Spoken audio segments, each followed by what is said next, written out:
Hı. Yatırmakta nasıl silinecek bu borcu? Tayyip Erdoğan af çıkarsa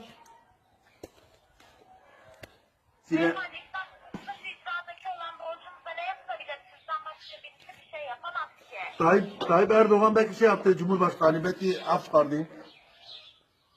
Beyefendi borçları az mı çıkıyor? Evet. Ne zaman çıktı? Elektriğe çıktı. Evet niye çıktı onu da çıkardı. Hayır. Sizin borcunuza neden az çıksın da devlet sizin borcunuzu ödesin? Devlet bizim babamız değil mi? Beyefendi ne alakası var şimdi? Evet de devlet sana kişisel kredi çek, kredi kartı onu kullan, ben de borcunu da ödeyim diyor. Evet. Beyefendi siz benimle dalga mı geçiyorsunuz bir saattir?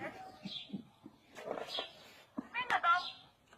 Neyse ben görüşmeyi sonlandırıyorum. İyi günler. Kolay gelsin.